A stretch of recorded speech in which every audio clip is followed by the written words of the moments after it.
இன்னைக்கு நம்ம வகுப்புல பார்க்க போறது என்னன்னா, மானுடவியலின் வரலாறு மற்றும் வளர்ச்சி. இந்த மானுடவியல் அப்படின்னு நம்ம பார்த்தோம்னா, ஆரம்ப காலங்கள் எப்படி இருந்தது? மானுடவியல் அப்படிங்கிறது எப்படி இருந்தது? அதுக்கப்புறம் அதனுடைய பிற்காலத்துல அதனுடைய வளர்ச்சி எப்படி இருந்தது? அதனுடைய வரலாறு எப்படி இருந்தது? அப்படிங்கிறது தான் இன்னைக்கு நம்ம பார்க்க போறோம். இந்த மானுடவியல் அப்படிங்கிறது ஒரு துறையாக எடுத்துக்கிட்டாங்க அப்படின்னா, அது எப்படி இருக்கும்? அடுத்தது ஐரோப்பாவில் அறிவியலின் காரணம் மற்றும் ஆரம்பம், அப்புறம் புவிசார் அரசியல் எல்லைகள், பிரெஞ்சு புரட்சி, அமெரிக்க புரட்சி, இறையியல், மனோ தத்துவ அறிவியல், சமூக பரிணாம கோட்பாடு, அடுத்தது உளவியல் அப்படின்னா என்ன, அடுத்தது இணைப்பு சங்கிலி, இந்த மானுடவியலோட சேர்ந்த இணைப்பு சங்கிலி என்ன, அடுத்தது இயற்கை தேர்வு அப்படிங்கிறது நம்ம ஒரு illustrated short history of world அப்படின்னு நம்ம சொல்லுவோம். அதை பற்றிய விளக்கங்கள். அடுத்தது சமூக கோட்பாட்டின் வளர்ச்சிக்கான அரசியல் பின்னணி என்ன, சமூக பரிணாம கோட்பாடு எப்படி இருக்கு, உயிரியல் பரிணாமம் எப்படி இருக்கு, அடுத்தது பிரிட்டிஷ் மற்றும் அமெரிக்க மானுடவியல் பள்ளிகள் ஒரு காலத்துல எப்படி செயல்பட்டது, இறுதியாக மார்க்சிசம், அதனுடைய சேர்ந்து பிந்தைய கட்டமைப்புவாதம், அப்புறம் ஒரு மனித மானுடவியலாளரின் தோற்றம், இவை அனைத்தையும் நம்ம இந்த வகுப்புல பார்க்க போறோம். சோ இதுல முதலாவதாக நம்ம பார்க்க போறது மானுடவியல் அப்படின்னா என்னன்னு நம்ம பார்க்க போறோம். மானுடவியல் அப்படின்னா மனித பரிமாணம், மனித வளர்ச்சி. பல நூற்றாண்டுகளுக்கு முன்பாக இருந்து மனித பரிணாமம் எப்படி இருந்தது, அவர்களுடைய வளர்ச்சி எப்படி இருந்தது, எதன் ஆரம்பத்திலிருந்து நம்ம இந்த ஒரு நிலைக்கு நம்ம மாறி வந்திருக்கோம் அப்படிங்கிறது எல்லாம் நம்ம பல வகைகளாக நம்ம பார்க்க முடியும். இதுல மானுடவியலை வந்து ஆந்த்ரோபாலஜி அப்படின்னு நம்ம சொல்லுவோம். இதை சார்ந்த வகுப்புகளை பயிற்சிகளையும் படிப்பவர்களை ஆந்த்ரோபாலஜிஸ்ட், மானுடவியலாளர் அப்படின்னு நம்ம சொல்றோம். சோ மானுடவியல் அப்படிங்கிறது என்னன்னா ஒரு சமூக அறிவியலின் கிளை. நம்ம எல்லாருக்குமே தெரியும் சமூக அறிவியல் அப்படிங்கிறது பல வகையான பாடங்களை உள்ளடக்கியது. அந்த சமூக அறிவியல்ல பல வகை பிரிவுகள்ல ஒரு பிரிவு மானுடவியல் அப்படிங்கிறது. சோ இந்த மானுடவியலாளர்கள் இதை சார்ந்த படிப்புகளை முழுவதுமாக முடித்த சில ஆய்வாளர்கள் என்ன சொல்றாங்க அப்படின்னா, மனிதனின் பரிணாமம், பழக்க வழக்கங்கள் மற்றும் மரபுகள் அதை வந்து யுகங்களாக ஆய்வு செய்கிறார்கள். ஏன்னா நம்ம வந்து இதுல யுகங்கள் நம்ம சொன்னோம்னா இப்ப இருக்கிற காலம் வேற, இப்ப இருக்கிற ஜெனரேஷன் வேற, முன்னாடி இருக்கிற ஜெனரேஷன் வேற அப்படிங்கிறது நம்ம சொல்றோம். எல்லாருமே மனித இனம். ஆனா அந்த மனித இனம் அப்படிங்கிறது பல நூற்றாண்டுகளாக நம்மளுடைய நடத்தைகள், பரிணாமம், நம்மளுடைய உணவு பழக்கங்கள், பிற பழக்க வழக்கங்கள், இது எல்லாமே ஒரே மாதிரி நம்ம எல்லாருக்குமே இல்லை. எல்லாமே மாறிட்டே தான் இருந்திருக்கு. அப்ப இந்த மாறுகின்ற ஒரு பரிணாம வளர்ச்சியில யுகங்களாக பிரிச்சு பல ஆராய்ச்சியாளர்கள் இதுல வந்து ஆராய்ச்சி செஞ்சிருக்காங்க. அப்படி ஆராய்ச்சி செய்து அவங்க அதோட சேர்ந்து இன்னைக்கு நம்ம எப்படி வாழ்கிறோம், எந்த வகையான ஒரு காலகட்டத்துல நம்ம இருக்கோம் அப்படிங்கிறத ஆய்வு செஞ்ச ஆய்வு முடிவுகள்ல தெரிவிச்சிருக்காங்க. இதுல என்னன்னா நம்ம சொல்லுவோம், எந்த விஷயமா இருந்தாலும் அது சுழற்சி முறையில பயன்பாட்டுக்கு வரும். உதாரணத்திற்கு ஃபேஷன் இஸ் அ சைக்கிள் அப்படின்னு நம்ம சொல்றோம். அதாவது நம்ம உடை உடுத்தும் விதம் பழைய காலத்துல எப்படி இருந்தது, அப்புறம் எப்படி இருந்தது, இப்ப நம்ம எப்படி இருக்கோம் அப்படிங்கிறது. அந்த விதத்திலேயே நம்ம சொல்லுவோம், 100 வருஷங்களுக்கு முன்னாடி என்ன உடை அணுகுமுறை இருந்ததோ அது 50 வருஷம் கழிச்சு மாறுச்சு. திருப்பி நம்ம இருக்கிறது பழைய காலத்து முறையில தான் இருக்கோம் அப்படின்னு நம்ம சொல்றோம். அதனோடு சார்ந்த ஒரு நவீனமயம் இருக்கு இதுல. அப்ப இது மாதிரி நம்ம இருக்கிற எல்லா விஷயங்களும், உணவு பழக்கங்களா இருக்கட்டும், ஒரு காலத்துல வந்து கம்பு, கேப்ப, கோதுமைன்னு அந்த சிறுதானியங்கள் அதை சமைத்து சாப்பிட்டு அந்த மாதிரி எல்லாம் இருந்த ஒரு காலங்கள்ல நம்ம முன்னோர்கள் வாழ்ந்திருக்காங்க. அதுக்கப்புறம் அந்த மாதிரி ஒரு சிறுதானியங்கள் பயன்பாட்டிற்கு இல்லாம போனது. அதுக்கப்புறம் திரும்ப இப்ப நம்ம சிறுதானியத்துடைய பயன்கள் என்ன அப்படிங்கிறத கண்டறிஞ்சு திரும்ப இப்ப நம்ம அதெல்லாம் உபயோகப்படுத்த ஆரம்பிச்சிட்டோம். அப்ப ஒரு பழக்க வழக்கம் அப்படிங்கிறது என்னன்னா ஒரு பல பரிணாமம் உள்ளடக்கியது. முந்தி காலத்துல 100 வருஷத்துக்கு என்ன முன்னாடி என்ன பண்ணாங்களோ அதே விஷயத்த நம்ம திரும்பவும் கொண்டு வர்றோம் அப்படின்னா, அந்த யுகங்கள் மாறினாலும் நம்மளுடைய அனைத்து விதமான பரிணாமங்களும் சுழற்சி முறையில் மட்டுமே இருக்கு. நம்ம இது போதும்னு சொல்லி அடுத்த ஒரு முறைக்கு நம்ம போனாலும், திரும்ப இதுதான் நல்லதுன்னு திருப்பி பழைய முறையவே பின்பற்ற மாதிரி இருக்கு. இது வந்து உணவு பழக்கங்கள் மட்டும் நம்ம சொல்ல முடியாது. மத நடைமுறைகள், குடும்பம் மற்றும் உறவினர் பிணைப்புகள் எப்படி இருந்தது? மனித மொழிகள் எப்படி இருந்தது? கலை மற்றும் கைவினைப் பொருட்கள் எப்படி இருந்தது? இசை மற்றும் சின்னங்கள், புராணங்கள், நாட்டுப்புற எடுத்துக்காட்டுகள் போன்ற சமூக வாழ்க்கையின் அம்சங்களில் நம்ம வந்து இப்ப நெறையவே ஆர்வம் காட்டுறோம். இதுல வந்து இந்த கலை, இலக்கியம் அப்படின்னு நம்ம சொன்னோம்னா, கைவினை பொருட்கள் இதெல்லாம் வந்து ஒரு காலத்துல இருந்தது. அதுக்கப்புறம் எல்லாமே நம்ம உபயோகப்படுத்துற பொருட்கள் எல்லாமே மிஷின்ல இருந்து உற்பத்தி பண்ணி வந்ததா தான் நம்ம உபயோகப்படுத்திட்டு இருந்தோம். திரும்ப அதுல ஒரு மாற்றம் வந்துருச்சு. இப்ப எல்லாருமே எங்க நம்ம போனாலும் கைவினை பொருட்களுக்கு முக்கியத்துவம் குடுக்க ஆரம்பிச்சுட்டோம். கலைகள்னு எடுத்துட்டா நாட்டுப்புற கலைகள், கிராமிய கலைகள் அப்படின்னு இருக்கிற எல்லா கலைகளுக்கும் இப்ப நம்ம அதிகமா முக்கியத்துவம் குடுக்க ஆரம்பிச்சுட்டோம். மத நடைமுறைகளும் முன்னாடி வேற மாதிரி இருந்தது. நடுவுல கொஞ்சம் நிறைய மிகப்பெரிய மாற்றங்கள்லாம் வந்தது. திரும்ப அதே மாதிரி நம்ம பழைய மத நடைமுறைகளுக்கும் பின்பற்ற ஆரம்பிச்சிட்டோம். அடுத்தது குடும்பம் மற்றும் உறவினர் பிணைப்புகள் அப்படின்னு நம்ம பேசினா, முதல்ல ஒரு குடும்பம் அப்படின்னு எடுத்துக்கிட்டாலே அதுல இருக்கிற அனைத்து வகையான அந்த ஜெனரேஷன்ஸும் உள்ள இருப்பாங்க. அப்ப அந்த பரிணாமம் அப்படிங்கிறது முன்னாடி தாத்தா எப்படி இருக்காங்களோ அவங்கள பார்த்து அடுத்தவங்க கத்துக்கிட்டாங்க. அடுத்த ஆளு அத பார்த்து கத்துக்கிட்டாங்க அப்படிங்கிற ஒரு குடும்ப அமைப்பு இருந்தது. நடுவுல கொஞ்சம் மாறி இருந்தது. திரும்ப இப்ப நம்ம பழையபடி அதே மாதிரி ஒரு வாழ்க்கை முறைக்கு போகலாம் அப்படிங்கிறது அனைவருடைய விருப்பமாக இருக்கு. அப்ப நம்ம பார்க்கிற எல்லா விஷயங்களுமே பழைய முறைய சார்ந்துதான் இருக்கு. அந்த பழைய பரிணாமங்கள்ல நம்ம எப்படி இருந்தோங்கிறத அடிப்படையா கொண்டு இன்னைக்கு நம்ம மாற்றத்திற்கு உள்ளடக்கி நம்ம வர்றோம். அப்ப இந்த இந்த மாதிரி நவீன பொருளாதார மற்றும் அரசியல் நடவடிக்கைகள் அப்படின்னு பார்த்தா, இதுல நம்ம எல்லாருக்குமே இன்னைக்கு அக்கறை மிக அதிகமாக தான் இருக்கு. இந்த இதுல மானுடவியல் அப்படிங்கிறதுல உள்ளடங்கும் செயல்கள் அப்படின்னு நம்ம பார்த்தோம்னா, மனித நடத்தை அப்படிங்கிறது அத நம்ம புரிந்து கொள்றதுக்கு கண்டிப்பாக மானுடவியலின் கோட்பாடுகளை நம்ம வந்து நல்லா படிச்சு புரிஞ்சு இருக்கணும். புரிந்து இருப்பது மட்டுமல்லாமல், அதை நடைமுறையில் பயன்படுத்தும் நோக்கம் என்னன்னு தெரிஞ்சு நம்ம பயன்படுத்துற மாதிரி இருக்கணும். இந்த மனித நடத்தை புரிந்து கொள்ள ம் புரிந்து கொள்வது அப்படிங்கிறது என்னன்னா, அனைத்து விதமான மனிதர்களும் ஒரே மாதிரியாக நம்மளுடைய பழக்கவழக்கங்கள் இருக்கிறது இல்ல. அப்ப ஒருத்தருக்கு ஒரு மாதிரி இருக்கு. அப்ப எந்த குரூப்புக்கு, எந்த குழுவிற்கு, எந்த வகையான மனிதருக்கு எந்த மாதிரியான அணுகுமுறை இருக்குங்கிறத தெரிஞ்சுக்கிறதுக்கே பலவிதமான மானுடவியல் கோட்பாடுகள் உருவாக்கியிருக்காங்க. இப்ப வந்து சில வயது மக்களுக்கு சில விதமான ஒரு உணவு முறைகள் இருக்கலாம். சின்ன பிள்ளைங்களா இருந்தா அவங்களுக்கு உணவு முறை வேற மாதிரி இருக்கலாம். நடுத்தர வயது கொண்டவர்களுக்கு உணவு முறை வேற மாதிரி இருக்கும். வயதான பெரியவர்களுக்கு இன்னும் உணவு முறை கண்டிப்பாக முற்றிலும் வேற மாதிரி இருக்கும். அதே மாதிரிதான் உடையிலையும். அடுத்தது தொழில்நுட்பமும் அதே மாதிரி. சின்ன குழந்தைங்க தொழில்நுட்பம் பயன்படுத்துற விதத்தை விட அது மிக அதிகமாக இருக்கு பெரியவங்களை விட. அப்ப இப்படி ஒரு வகையான மனிதர்களையும் அவங்களோட சந்தை நடவடிக்கைகளையும் புரிந்து கொள்றதுக்கே பலவிதமான கோட்பாடுகள் இருக்கு. பொருளாதாரத்துல நம்ம ஒரு சந்தை தேவை விதி அப்படின்னு சந்தையில பயன்படுத்தக்கூடிய ஒரு கோட்பாடு நம்ம பார்த்திருக்கோம். அதாவது விலை மிக குறைவாக இருந்தால் தேவை மிக அதிகமாக இருக்கும். அதாவது ஒரு கடையில நம்ம போறோம். அந்த கடையில நிறைய ஒரு சந்தையில பல வகையான கடைகள் இருக்கு. எல்லாருமே ஒரே கடைக்கு போறாங்க அப்படின்னா அதுல என்ன காரணமா இருக்கும்னா விலை வந்து மிக குறைவாக இருக்கு அப்படின்னு அர்த்தம். எல்லாருமே ஒரு கடைக்கு போகாமயே இருக்காங்க அப்படின்னா அந்த கடையில வந்து நம்மளே புரிந்து கொள்ள முடியும் விலை வந்து ரொம்ப அதிகமாக இருக்கு அப்படின்னு. அப்ப அந்த விலை அதிகமாக இருக்கிற போது தேவை மிக குறைவாக இருக்கு. விலை குறைவாக இருக்கும்போது தேவை மிக அதிகமாக இருக்கு. அப்ப இந்த மாதிரி நடத்தைகள், சந்தை நடத்தைகள் அப்படிங்கிறது ஒரு மனிதனுக்கும் மிகப்பெரிய அளவில் மாறுதல் இருக்கும். அந்த மாறுதல்களை புரிந்தால் மட்டுமே சந்தையில் இருக்கக்கூடிய ஒரு வியாபாரிகளும் லாபத்தை பெற முடியும். அப்ப இந்த மனித நடத்தை அப்படிங்கிறது என்னன்னா, சில நேரங்கள்ல ரேஷனல் பிஹேவியர் அப்படின்னு நம்ம சொல்லுவோம்.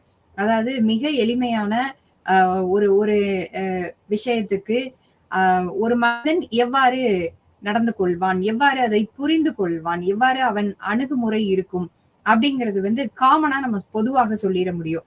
அதாவது ஒரு விஷயம் நம்ம எடுத்துக்கிட்டா, இந்த தேவை விதியிலேயே விலை மிக குறைவாக இருக்கும்போது தேவை அதிகமா இருக்கு. விலை அதிகமாக இருக்கும்போது தேவை வந்து மிக குறைவாக இருக்கு அப்படிங்கிறது நம்ம இந்த விதியில வந்து பொருத்தி பார்க்கும்போது, கோட்பாடுல நம்ம பார்க்கும்போது, கண்டிப்பா இது உண்மை. ஏன்னா 100 பேர் இருக்காங்கன்னா, 100 பேரையும் நம்ம சொல்ல முடியாது. இதுல 80 பேர் ஒரே மாதிரி தான் நடப்பாங்க அப்படிங்கிறது தான் மனித நடத்தை வந்து புரிந்து கொள்ற மானுடவியலின் கோட்பாடுகள் அப்படின்னு நம்ம சொல்றோம். இதுல அந்த மிச்சம் இருக்கிற 20 பேர், அதாவது 80 பேர் என்ன பண்ணுவாங்கன்னா, சாதாரண ஒரு ரேஷனல் பிஹேவியர். விலை கம்மியா இருக்கா, நம்ம அத வாங்குவோம் அப்படிங்கிறத நினைக்கிறவங்களா இருப்பாங்க. அந்த 80%. மிச்சம் 20% என்ன பண்ணுவாங்கன்னா, விலை கூட இருந்தாலும் நான் போய் அங்க வாங்குவேன். ஏன்னா அந்த ரீசன் பல காரணங்கள் உள்ள இருக்கும். விலை வந்து ரொம்ப ஜாஸ்தியா இருக்கும்போது ஒரு ஆள் போய் வாங்குறாருன்னா நம்ம எல்லாம் நினைப்போம், அவர் வந்து பயங்கர பணக்காரர், வசதியானவர். அவரால வாங்க முடியுது. அப்படின்னு ஒரு சமூக அந்தஸ்து அவருக்கு கிடைக்கும்னு அவரு நினைக்கிறாரு. யாருமே வாங்காம இருக்கும்போது, விலை கூடி இருக்கும்போது அந்த பொருள வாங்குனா, சந்தை மதிப்பு உயரும். அவருக்கு சமூகத்துல ஒரு அந்தஸ்து கிடைக்கும். அவர பற்றிய எண்ணங்கள் மற்றவர்கள் மனதில் மிக மேலானதாக இருக்கும். அப்படிங்கிறது அவரோட விருப்பமா இருக்கலாம். அதனால அந்த 20% மக்கள் அப்படிங்கிறது அந்த மாதிரி தான் நடப்பாங்க. விலை குறைஞ்சாதான் வாங்கணும்னு இல்ல. விலை கூடுனா அவங்க நெறைய வாங்குவாங்க. அதனால நம்ம எப்பவுமே 100% மனித நடத்தை இப்படிதான் இருக்கும் அப்படின்னு நம்ம சொல்லிறவே முடியாது. மெஜாரிட்டி ரூல் அப்படின்னு நம்ம போனோம்னா, மனித நடத்தை அப்படிங்கிறது அ காமனா 80% இப்படிதான் இருப்பாங்க அப்படின்னு பொதுவான வகையில நம்ம சொல்லிற முடியும். இந்த கோட்பாடுகள் எல்லாமே மிக மிக எளிமையானதாக புரிந்து கொள்ளக்கூடிய கோட்பாடுகளா தான் இருக்கும். அதனால இத வந்து எளிமையான முறையில் மாணவர்களுக்கும் நம்மளால கற்பிக்க முடியும். இது நம்ம தான் பண்ணணும்னு இல்ல. மானுடவியலாளரும் பண்ணலாம். சமூக சேவகர்களும் பண்ணலாம். பல நிலை மக்களும் இத வந்து உற்று கவனித்து இதற்கான தேவைகள் என்ன? இதற்கான இம்ப்ளிமெண்டேஷன் என்ன? இதை இயக்குவதற்கான ஒரு விஷயங்கள் என்ன அப்படிங்கிறத பார்க்க முடியும். அடுத்தது இந்த சமூகங்களை கவனிக்கவும், அவர்களின் சமூக மற்றும் கலாச்சார நடவடிக்கை பற்றிய தகவல்களை சேகரிக்கவும் பகுப்பாய்வு செய்யணும். அதாவது பங்கேற்பாளர் கண்காணிப்பு போன்ற சிறப்பு மானுடவியல் முறைகளை பயன்படுத்துதல். இந்த சமூகங்களை கவனித்தல் அப்படிங்கிறது என்னன்னா, நம்ம ஒரு கூட்டமா ஒரு இடத்துல சேர்றோம். பொது நிகழ்வுகளுக்கு மக்கள் கூடுறாங்க அப்படின்னா, அவங்களுடைய சமூக மற்றும் கலாச்சார நடவடிக்கை எப்படி இருக்கு? சமூக நடவடிக்கை அப்படிங்கிறது எல்லார்கிட்டயும் எப்படி பேசுறாங்க? எப்படி அங்க உணவு முறையில இவங்க அதுக்கு சரின்னு ஒத்து வந்து அதற்கான விஷயங்கள்ல இன்வால்வ் ஆகுறாங்களா? அப்படின்னு நம்ம பார்க்கிறோம். கலாச்சார நடத்தை அப்படிங்கிறது என்னன்னா, என்னதான் நம்ம ஒரு குறிப்பிட்ட ஒரு ஊர்ல நம்ம இருந்தாலும், அந்த ஊரோட கலாச்சாரத்த பின்பற்றாம, வேற நாடுகளுக்கோ, வேற ஸ்டேட் இல்ல ஊர்களுக்கோ, மாவட்டங்களுக்கோ நம்ம போயிட்டு வந்தா, அந்த கலாச்சாரத்த இங்க நம்ம கொண்டு வர்றோமா? இல்ல நம்ம எங்க வேலைக்கு போனாலும், எந்த ஊர்களுக்கு நம்ம சென்றாலும், ம் அடுத்த மாநிலங்களுக்கு சென்றாலும், அந்த கலாச்சாரத்த அங்க இருக்கிற வரைக்கும் பயன்படுத்துறோம். இங்க வந்ததுக்கு அப்புறம் அத நம்ம விட்டுறோம். நம்ம ஊருக்கு வந்துட்டா நம்ம கலாச்சாரம் தான் அப்படின்னு நம்ம இருக்கோம் அப்படின்னு சொன்னாலும், இத பற்றி அந்த தகவல்களை சேகரிக்கிறது வந்து ஒரு பெரிய பகுப்பாய்வு அப்படிங்கிறது நம்ம சொல்லலாம். இத எப்படி சேகரிக்க முடியும் அப்படின்னா, நம்ம சொல்றது பொது நிகழ்வுகள்ல தான் இந்த மாதிரி மக்களுடைய சமூக மற்றும் கலாச்சார நடவடிக்கைகள் எப்படி இருக்கு அப்படிங்கிறத நம்ம பார்க்கிறோம். அப்ப இந்த பொது நிகழ்ச்சிகள்ல நம்ம எப்படி பண்ணுவோம்னா, பங்கேற்பாளர் கண்காணிப்பு அப்படின்னு நம்ம சொல்றோம். அதாவது யாரெல்லாம் அந்த நிகழ்ச்சிக்கு வந்திருக்காங்களோ, அவங்க எல்லாரையுமே தேர்ந்தெடுத்து, அவங்க கிட்ட நம்ம சில கேள்விகளை கேட்டு, அதற்கான பதில்களை அவர்கள் கிட்ட இருந்து நம்ம வாங்குறது. அப்ப ஒரு 100 பேர் இருக்காங்கன்னா, கண்டிப்பா நம்ம முன்னாடியே சொன்ன மாரி 80% மக்கள் ஒரே மாதிரியான பதில தான் குடுப்பாங்க. எல்லாருமே நாங்க எந்த ஊருக்கு போனோமோ, அந்த ஊருடைய கலாச்சார பழக்கவழக்கங்கள், சமூக பழக்கவழக்கங்கள் இதெல்லாம் வந்து நாங்க கத்துக்கிட்டோம். ஆனா எங்க ஊருக்கு வந்தா நாங்க எங்க ஊர்ல இருக்கிற கலாச்சாரத்த தான் பின்பற்றுறோம் அப்படின்னு சொல்றாங்க அப்படின்னா, அது 80% தான் இருக்கும். 20% கண்டிப்பா இருக்க மாட்டாங்க. நம்ம இதுல போறது 100% அப்படிங்கிறது எப்பவுமே நம்ம எதிர்பார்க்க முடியாது. அதனால 80% இதுல வந்துட்டாங்கனாலே, நம்மளுடைய ஆய்வு முறை, அந்த பகுப்பாய்வு முறை அப்படிங்கிறது மிகவும் சிறப்பாக இருக்கும். அடுத்தது கலை பொருட்கள் தொடர்பு மற்றும் உயிரியல் அல்லது குறிப்பிட்ட நபர்களின் குழுக்களை சேகரித்தல் மற்றும் படிப்பதை அடையாளம் காணுதல். அப்படின்னா, இந்த கலை பொருட்கள் அப்படிங்கிறது, ம் இந்த கைவினை பொருட்கள் இதெல்லாம் வந்து இப்ப மிக பிரபலமாக மாறிக்கொண்டிருக்கிறது. அதுல இந்த உயிரியல், அப்புறம் சில குறிப்பிட்ட நபர்களின் குழுக்கள், சில அதாவது ஒரு சமூகத்துல அ அனைத்து விதமான மக்களையும் நம்ம பார்க்க முடியும். சில மக்கள் என்ன மாதிரி சொல்லுவாங்கன்னா, யார் என்ன சொன்னாலும் இது சரிதான் அப்படின்னு சொல்லி போற ஒரு மக்கள் கூட்டமாக இருப்பாங்க. சில பேரு இல்ல இது இது சரி கிடையாது. இது தவறான முடிவு. என்னோட முடிவு இதுதான் அப்படின்னு சொல்லி அத பகுப்பாய்வு செஞ்சு நடைமுறைக்கு கொண்டு வந்தாலும் அவங்க சரின்னு இருப்பாங்க. அதை கொண்டு வரல, நடைமுறை சிக்கல்கள் இருக்கு. அது கொண்டு வரல அப்படின்னாலும், என்னோட கருத்து இது. இத பின்பற்றல அப்படின்னாலும் எனக்கு பிரச்சனை இல்ல அப்படிங்கிறதுல 2வது வகையான மக்கள் இருப்பாங்க. இந்த 3வது வகை எப்படி இருப்பாங்கன்னா, அவங்க சொல்றது மட்டும் தான் முடிவு. சமூக அந்தஸ்து அவங்களுக்கு கிடைச்சே ஆகணும். அவங்க சொல்றத தாண்டி எதுவும் செய்யக்கூடாது அப்படிங்கிறதுல ரொம்ப ஒரு டாமினேட் பண்ற ஒரு ஸ்டேஜ்ல அவங்க வந்து ரொம்ப முன்னுரிமை அவங்களுக்கு தான் வழங்கணும் அப்படிங்கிறதுல வந்து மிக கவனமாக இருப்பாங்க. அந்த 3 வித மக்களையும் நம்ம ஒன்றாக சேர்த்து, அவங்களுக்கான ஒரு குறிப்பிட்ட குழுக்களை சேகரித்தல், அப்புறம் படிப்பதை அடையாளம் காணுதல், அவங்களோட பிஹேவியர் எப்படி இருக்கு அப்படிங்கிறத நம்ம அடையாளம் காண்கிறோம். அடுத்தது இந்த தற்போதுள்ள கோட்பாடுகள் அப்படிங்கிறது என்னன்னா, பல வகையான கோட்பாடுகள் அனைத்து துறைகள்லயும் நம்மளுக்கு நெறைய வந்திருக்கு. அதுல இந்த மானுடவியல் அப்படிங்கிறதுல இன்னும் நெறைய கோட்பாடுகள் சரிபார்க்க அல்லது விமர்சிக்க, இல்ல இன்னைக்கு நம்மளுக்கு வந்து WhatsApp இருக்கு, இன்டர்நெட் இருக்கு. இதுல வந்து இன்னும் நெறைய மிக அதிகமான வகையான கோட்பாடுகளை நம்ம வந்து தெரிஞ்சுக்க முடியும். அந்த கோட்பாடுகள் எல்லாமே மிக மிக துல்லியமானதாகவும், அ இது மிக சரியானதாகவும் இருக்கும் அப்படின்னு நம்ம எப்ப கண்டுபிடிக்கிறோம்னா, கோட்பாடுகளை ஃபர்ஸ்ட்டு முழு அர்த்தத்தோடு உள்வாங்கி நம்ம படிக்க வேணும். அந்த அர்த்தம் புரிஞ்சிருக்க வேண்டும். அந்த கோட்பாடுகளுடைய முழு விளக்கமும் நம்மளுக்கு தெரிஞ்சிருந்தா மட்டும் தான் நம்மளால அந்த கோட்பாட நடைமுறைப்படுத்த முடியும். அப்ப இதுல ரொம்ப முக்கியமான விஷயம் நம்ம பார்க்கிறது என்னன்னா, கோட்பாடுகளுடைய அர்த்தம் புரிஞ்சிருக்கணும். அந்த கோட்பாட எங்க நம்ம உபயோகப்படுத்த முடியும் அப்படிங்கிறது நம்மளுக்கு தெரிஞ்சிருக்கணும். இதுல அரசாங்கத்துக்கு என்ன கொள்கை இருக்கு? அவங்களோட ப செயல்முறைகள் என்னவா இருக்கு அப்படின்னு தெரிஞ்சு, அவங்களுக்கான அந்த உதவிய நம்ம செய்யறதுக்கும் இந்த கோட்பாடுகள் வந்து மிக முக்கியமான பங்களிக்குது அப்படின்னு நம்ம சொல்லலாம். அடுத்தது மனித நடத்தையை விளக்கும் புதிய கோட்பாடுகளை உருவாக்குதல். அதாவது இன்னைக்கு இருக்கிற கோட்பாடுகள் எல்லாமே பல வகையான ஆண்டுகளுக்கு, பல 100 ஆண்டுகளுக்கு முன்ன, இல்ல சில ஆண்டுகளுக்கு முன்னாடி, சில ஒரு 20, 30 ஆண்டுகளுக்கு முன்னாடி உருவாக்கப்பட்ட கோட்பாடுகளா தான் இருந்திருக்கு. இது இல்லாம இன்னைக்கு மனித நடவடிக்கை அப்படிங்கிறது வந்து மிக மிக ஒரு பெரிய மாறுதலுக்கு வந்துருச்சு. அப்ப இந்த மனித நடவடிக்கை அப்படிங்கிறது கண்டிப்பாக நம்ம சொல்ற மாதிரி அவர்களுக்கான அந்த நடத்தை சந்தை நிலவர கணிப்பின்படி தான் மாறும். ஏன்னா, இன்னைக்கு நம்ம வெஸ்டர்னைசேஷன் அப்படிங்கிறத அதிகமா பார்க்கிறோம். இமிடேஷன் எஃபெக்ட்ங்கிறத அதிகமா பார்க்கிறோம். வெஸ்டர்னைசேஷன் அப்படிங்கிறது ஒரு ஊர்ல இருந்து இன்னொரு ஊர்ல போய் வேலைக்காகவோ, கல்விக்காகவோ, இல்ல குடும்ப சூழ்நிலை காரணமாகவோ, அடுத்த ஊருக்கு நம்ம மாறி போகும்போது, அந்த ஊரினுடைய கலாச்சாரத்த அப்படியே பின்பற்றி நடக்கிற ஒரு சூழ்நிலை அவங்களுக்கு கிடைச்சிருது. அப்ப இந்த இந்த ஒரு சூழ்நிலை அவங்களுக்கு கிடைக்கும்போது, இதனுடைய அந்த விளைவு அப்படிங்கிறது எப்படி இருக்கும்னு யாருக்குமே சொல்ல முடியாது. ஏன்னா சூழ்நிலையே புதுசான விஷயம். அப்ப இந்த சூழ்நிலையில ஒரு மனிதன் உள்ள போயி, ஆ இருக்கான் அப்படின்னு சொன்னா, அவனுடைய நடத்தை முறைகள் எப்படி இருக்கும் அப்படிங்கிறது ரொம்ப முக்கியம். ஏன்னா, சாதாரணமா ஒரு கிராமத்துல இருக்கிற ஒரு மனிதன் நார்மலாக, சராசரியாக அவர் ஒரு நாளுடைய டெய்லி அந்த ரொட்டீன்னு நம்ம சொல்றோம்ல, அந்த ரொட்டீன் அ எப்படி இருக்கு, எப்படிப்பட்டதாக இருக்கு அப்படிங்கிறது நம்ம எல்லாருக்குமே தெரியும். இது வந்து அவங்களுடைய இந்த நேட்டிவ் பெர்சன் நம்ம சொல்றது, அவங்களுடைய ம் முழுமையான அந்த இடமே அதுதான். அப்ப ஆரம்ப நிலை இடத்திலேயே அவங்க அங்க இருக்கிறதுனால, அவங்களால பெரிய ஒரு பாதிப்பு சமூகத்துக்கு கண்டிப்பா வந்துராது. அப்ப இந்த மனித நடத்தை அப்படிங்கிறது என்னன்னா, சில புதிய மனிதர்கள கொண்டு போய் அந்த கிராமங்கள்ல விடும்போது, அந்த பழக்கவழக்கங்களுக்கு இந்த மனிதர்கள் எப்படி அவங்கள தங்கள உள்ள புகுத்திக்கிறாங்க அப்படிங்கிறத நம்ம பார்க்கணும். அப்ப இது சம்பந்தமா நம்மளால நெறைய புதிய கோட்பாடுகளை உருவாக்கணும்.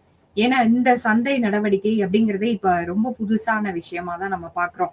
இன்னைக்கு தான் இதோட மாற்றங்கள்லாம் மிக அதிகமாக இருக்கு. முந்தி காலத்துல வந்து நம்ம அப்படிலாம் இந்த நடத்தைகள் அப்படிங்கிறது மிகப்பெரிய அளவுல மாற்றங்கள்லாம் இல்ல. முன்னாடி ஒரு 100 வருஷத்துக்கு முன்னாடி எப்படி இருந்தாங்களோ, அது மாதிரி தான் ஒரு 50 வருஷத்துக்கு முன்னாடி இருந்த மக்களும் இருந்தாங்க. நம்மளுக்கு சராசரியா ஒரு 20 ஆண்டு காலமாக இந்த முன்னேற்றம் அப்படிங்கிறது மிகப்பெரிய அளவுல நம்மளால பார்க்க முடியுது. அப்ப இந்த ஒரு ரீசென்ட் ஒரு டேஸ்ல மட்டும் தான் நம்மளால இந்த மாதிரி ஒரு மாற்றங்களை பார்க்க முடியுதுன்னு சொன்னா அந்த மக்களுடைய செயல்முறைகள் நடவடிக்கைகளுக்கு கோட்பாடுகள் இல்லை, உருவாக்கப்படவில்லை. ஏன்னா கோட்பாடுகளும் பழசு, மக்களுடைய நடவடிக்கையும் பழசு அப்படின்னு சொல்லும் போது புது கோட்பாடுகளுக்கு, புது மக்களுக்கு, அவர்களுடைய நடத்தைகளுக்கு கோட்பாடுகள் அப்படிங்கிறது இன்னும் யாரும் உருவாக்கல. அப்படி உருவாக்கும் போது நம்மளுக்கு இந்த மனித நடத்தையை பற்றிய அந்த புதிய நடைமுறைகள் என்ன அப்படிங்கிறத பற்றிய ஒரு விளக்கம் நம்மளுக்கு கிடைக்கும். அது புதிய கோட்பாடுகள் மூலமாக கிடைக்கும். அடுத்தது இந்த ஆராய்ச்சி மற்றும் தத்துவார்த்த கொள்கைகளிலிருந்து தரவை பயன்படுத்துதல். அதுல வந்து மக்கள் மற்றும் தனி நபர்களுடைய குழுக்களுடைய சமூக உளவியல் மற்றும் உணர்ச்சி நல்வாழ்க்கை மேம்படுத்துதல். அதாவது சில ஆராய்ச்சி நிறுவனங்கள் என்ன பண்ணுவாங்கன்னா, இதற்கு முன்பாக இதை சார்ந்த சில ஆய்வுகளுக்கு எந்த விதமான ஒரு தரவுகளை எடுத்திருக்காங்களோ அதே தரவுகளை இவங்களோட ஆய்வுகளுக்கும் பயன்படுத்திக்குவாங்க. இது சில இடங்கள்ல. சில இடங்கள்ல அந்த தரவுகள் மிக பழமையானதாக இருக்கு. இந்த தரவுகள் இப்ப முக்கியமானதாக இல்லாம இருக்கலாம். இல்ல அந்த தரவுகளின் முடிவுகளே இப்ப வேற மாதிரி இருக்கலாம் அப்படின்னா, அப்படி இருக்கலாம்னு சொன்னா, அந்த புதிய கோட்பாடுகள் என்ன அப்படிங்கிறத தெரிஞ்சு அந்த தரவுகளை பயன்படுத்தாம இவங்க இன்னைக்கு கால சூழ்நிலைக்கு ஏற்ப மக்கள் கிட்ட போய் புதுசா ஒரு புதிய நடைமுறையை பயன்படுத்தி அவங்க கிட்ட இருந்து அந்த தரவுகளை வந்து சேகரிக்கிறது. இதுவும் ஒரு முறையா இன்னைக்கு நம்ம பார்க்க முடியுது. அடுத்தது இந்த ஐரோப்பாவில் அறிவியலின் காரணம் மற்றும் ஆரம்பம் அப்படின்னு நம்ம சொல்லும் போது, அதாவது 16ஆம் நூற்றாண்டுகள்ல ஐரோப்பா நாடுகளுக்கு வந்து ஒரு மிகப்பெரிய அளவுல ஒரு தத்துவ புரட்சியே நடந்தது அப்படின்னு நம்ம சொல்ல முடியும். ஏன்னா உலகம் முழுவதுமாக அவங்களுடைய டிராவல் அப்படிங்கிறது இருந்தது, வியாபாரம், வர்த்தகம் அப்படிங்கிறது இருந்தது. அப்ப இந்த அமெரிக்க புரட்சி, அந்த புவிசார அரசியல் எல்லைகள் அப்படிங்கிறது ஐரோப்பாவை பொறுத்த வரைக்கும் மிகப்பெரிய அளவுல விரிந்து இருந்தது. 2 காரணங்களுக்காக. ஒண்ணு வியாபார நோக்கம், வணிக நோக்கம், வர்த்தக நோக்கம். இதன் பின்பாக அப்ப இந்த பின்புலங்கள் இருக்கும்போது நம்ம எல்லாருக்குமே தெரியும் இந்த பிரெஞ்சு புரட்சி, அமெரிக்க புரட்சி அப்படிங்கறதெல்லாம் என்னன்னா, இந்த சோசியல் ஆர்டர், சமூக கட்டமைப்பு அப்படிங்கிறது அதாவது மிக மிக பின்னோக்கி இருக்கக்கூடிய காலங்களை பொறுத்து கிடையாது. நம்மளுக்கு இது எப்படி வேணாலும் மனித இனங்களை வந்து ஆட்டி படைக்கக்கூடிய ஒரு தன்மையாக மாறலாம் அப்படிங்கிறது சொல்லியிருக்காங்க. இதுல நம்ம எல்லாருக்குமே தெரியும் இந்த பரிணாம கோட்பாடு அப்படிங்கிறது டார்வின் முதலாக சொன்னாரு. இந்த டார்வின் வாலேஸ் அப்படிங்கிறது நம்ம சொல்லுவோம். அவங்க 2 பேருமே இந்த பயாலஜிக்கல் எவல்யூஷன் அப்படிங்கிறது இறையியல் சார்ந்த, மனோ தத்துவ அறிவியல் சார்ந்த சில பகுப்பாய்வுகளை வந்து அவங்க நிறைய கொடுத்திருக்காங்க. அப்ப இவங்கெல்லாம் சொல்றதுக்கு முன்னாடியும் சில ஆராய்ச்சியாளர்கள் இதனை பற்றி மிக விரிவாக விளக்கமாக பேசி இருக்கிறார்கள். இன்னைக்கு நம்ம அந்த விளைவுகளை வந்து பல்வேறு நூல்கள்ல நம்ம பார்க்க முடியும். பழைய நூல்கள்ல வந்து இது எல்லாத்தையும் நம்ம பார்க்க முடியும். அப்ப இந்த டார்வின் அப்படிங்கிறவரு முதல் முறையாக அந்த சமூக பரிணாம கோட்பாடு அப்படிங்கிறத புது விதமாக, முதல் முறையாகன்னு சொல்ல முடியாது, புது விதமாக அந்த கோட்பாடை எப்படி நம்ம கொண்டு வரலாம் அப்படிங்கிறதுக்கு மாற்றி அமைத்தாரு. அது பின்பாக சமூக பரிணாம கோட்பாடு அப்படிங்கிறது மிகப்பெரிய அளவுல அவரை பற்றி பேசும் ஒரு பொருளாக மாறியது அப்படிங்கிறது குறிப்பிடத்தக்கது. இதுல இந்த ஸ்பென்சர் அப்படிங்கிறது சில ஈரோப்பிய ஆராய்ச்சியாளர்கள் இருப்பாங்கல்ல, ஐரோப்பிய ஆராய்ச்சியாளர்கள், அவர்களும் அந்த ஸ்பென்சர், இன்னும் நிறைய ஆய்வாளர்கள் இருக்காங்க. அப்ப அவங்க எல்லாருமே என்ன சொல்றாங்கன்னா, நம்ம சமூக கட்டமைப்பு அப்படிங்கிறது நேர்மறை எண்ணங்களை கொண்டது. நேர்மறை எண்ணங்கள் அப்படிங்கிறது பாசிட்டிவ் அப்ரோச் அப்படின்னு நம்ம சொல்றோம். அப்ப இந்த நேர்மறை எண்ணங்களை கொண்டதுதான் நம்ம சமூக கட்டமைப்பு இருக்கு அப்படிங்கிறது நம்ம சொல்றோம். அடுத்தது அரசியல் சார்ந்த அந்த உளவியல் மற்றும் அந்த சோசியல் தியரி அப்படின்னு சொல்லுவாங்க, சமூக கோட்பாடுகள் அப்படின்னு நம்ம சொல்றோம். அதை நம்ம தெரிஞ்சுக்கிறதுக்கு முன்னாடி உளவியல் அப்படிங்கிறத என்னன்னு நம்ம ஒரு சிறிய அளவுல நம்ம தெரிஞ்சுக்கணும். மனித வாழ்க்கை அப்படிங்கிறது மிகவும் சிக்கலானது அப்படின்னு நம்ம எல்லாருமே சொல்றோம். ஏன்னா பல வகையான செயல்முறைகளை கொண்டது. அப்ப இந்த செயல்முறைகள் அப்படிங்கிறது என்னன்னா, ஒவ்வொரு அறிவின் மூலமாகவும் அந்த புலமும் மனிதனின் ஒரு குறிப்பிட்ட நிலையை பற்றி விவரிக்கின்றதை தவிர முழு மனிதனை பற்றி எடுத்துரைக்கவில்லை. இப்ப நம்ம இதுல சொன்னோம்னா, மனிதவியல் அப்படிங்கிறது நம்ம ஆந்த்ரோபாலஜி அப்படிங்கிறது முன்னாடியே பார்த்துட்டோம். அதாவது மனிதனின் பண்டை கால பழக்க வழக்கங்கள் பற்றியும், சமூகவியல் அதாவது குழு வாழ்வு முறை அப்பல்லாம் அப்படிதான் இருந்தாங்க. இப்ப தனிப்பட்ட வாழ்க்கை முறை அப்படிங்கிறது மிக அதிகமாக பரவலாக பேசப்படுது. ஆனா அன்னைக்கு நம்ம காலங்கள்ல இருந்தது, முந்தைய காலங்கள்ல இருந்தது சமூகவியல், அ குழு வாழ்வு அ முறைகள் தான் மிக அதிகமாக இருந்தது. அடுத்தது வரலாறுகள். அரசர்கள், அரசிகள், அவங்களோட வாழ்க்கை முறைகள் எப்படி இருந்தது? பொருளாதாரம் எப்படி இருந்தது? பொருட்களை உற்பத்தி செய்தல் எப்படி இருந்தது? அடுத்தது விநியோகித்தல், நுகர்தல், அதுல எல்லாம் மிக அக்கறை காட்டி நம்ம ஆய்வாளர்கள் வந்து நெறைய முயற்சிகள மேற்கொண்டு வர்றாங்க. அந்த விநியோகித்தல், நுகர்தல் அப்படிங்கிறது பொருளாதாரத்துல சொல்லக்கூடிய மிக 3 முக்கிய ஒரு பிரிவுகளாக நம்ம பார்க்கிறோம். அதாவது கன்சம்ப்ஷன், டிஸ்ட்ரிபியூஷன் அண்ட் ம் புரொடக்ஷன் அப்படின்னு சொல்றோம். அப்ப அது மாதிரி விநியோகித்தல், நுகர்தல், டிஸ்ட்ரிபியூஷன், கன்சம்ப்ஷன் மட்டும் நம்ம இங்க சொல்றோம். எந்த அளவுக்கு விநியோகம் நடைபெறுகிறது? அதாவது அந்த பொருளை உற்பத்தி செய்யும் உற்பத்தியாளரிடம் இருந்து இறுதி நிலை பயன்பாடு க பயன் அடையும் ஒரு நுகர்வோருக்கு எப்படி அது சென்றடைகிறது? நடுவுல இடைத்தரகர்கள் எத்தன பேரு? அப்படிங்கிறத மிக அதிக அளவில் ஆய்வு முறைகள் நடத்தி, அந்த இடைத்தரகர்கள் எல்லாரையும் இல்லாம பண்ணிட்டோம், இல்ல குறைந்த அளவுல நம்ம வச்சுக்கிட்டோம் அப்படின்னு சொன்னா, கண்டிப்பா வியாபாரம் இன்னும் மிகப்பெரிய அளவுல பெருகும். இதுக்கு ஒரே ஒரு காரணம் தான். ஏன்னா, இந்த இடைத்தரகர்கள் அப்படிங்கிறவங்க, ஒரு பொருள் உற்பத்தி இடத்துல இருந்து அந்த நுகர்வோருக்கு போகணும் அப்படின்னு சொன்னா, நடுவுல இன்னைக்கு இருக்கிற சந்தை நிலவரப்படி மிக அதிகமான இடைத்தரகர்கள் இருக்காங்க. அப்ப இந்த இடைத்தரகர்கள் என்ன பண்ணுவாங்கன்னா, ஒரு 10 தரகர்கள் இருக்காங்கன்னா, அந்த பொருள் ஒரு தரகர்கிட்டயும் மாறி போகும்போது, ஒருத்தரும் ஒரு விலை வப்பாங்க. அப்ப இறுதியா அது மக்களுக்கு போய் சேரும்போது, மிக அதிகமான ஒரு விலையாக மாறி நிற்கும். இததான் பல நிறுவனங்கள் முன்னின்று, இது மிகப்பெரிய அளவுல ஒரு பணவீக்கமாவே கூட இருக்கு. ஏன்னா, விலை வந்து உற்பத்தி விலை அப்படிங்கிறது ரொம்ப கம்மியா இருக்கு. உதாரணத்துக்கு நம்ம மாம்பழ விலையெல்லாம் எடுத்துக்கிட்டோம்னா, அது விளையிற இடத்துலயே நம்ம போய் வாங்குனோம்னா, கிலோ ரூ. 20க்கு கூட நம்மளால வாங்க முடியும். இல்ல வகையை மாம்பழங்கள பொறுத்து கிலோ 50க்கு கூட நம்மளால வாங்க முடியும். ஆனா நம்ம யாருமே இன்னைக்கு அந்த ரேட் போட்டு வாங்குறது கிடையாது. அப்ப ரேட்டு மிகப்பெரிய அளவுல ஒரு பெரிய மாற்றத்த வந்து சந்தையில கொண்டு வந்திருக்கு அப்படின்னா, அந்த உற்பத்தி இடத்துல இருந்து சந்தைக்கு கொண்டு வர்றதுக்குள்ள நெறைய இடைத்தரகர்கள் இருக்கிறதுனால தான், இந்த சந்தை நிலவரம் அப்படிங்கிறது முந்தி மாதிரி இல்லாம இப்ப அதனுடைய அந்த தாக்கம் அப்படிங்கிறது வேற மாதிரி இருக்கு. அப்ப அந்த நுகர்தல் அப்படிங்கிறது நம்ம சொன்னோம்னா, இதை பற்றிய ஆய்வுகள் அப்படிங்கிறது என்னவா இருக்கும்னா, நுகர்தல் அப்படிங்கிறது எல்லாருமே தான் பண்றாங்க. அனைத்து வகையான மக்கள், விலங்குகள் எல்லாமே நுகர்வுங்கிறது இருக்கு. நம்ம பணம் குடுத்து வாங்குறோம். அவங்களுக்கு சில விலங்குகளுக்கு பணம் இல்லாமயே அவங்களுக்கு எல்லாம் கிடைக்கிற மாரி ஆயிடுது. அப்ப இந்த நுகர்தல் அப்படிங்கிறது, இத பற்றிய அந்த அக்கறை அப்படிங்கிறது ஆய்வாளர்களுக்கு மிக மிக அதிகம்.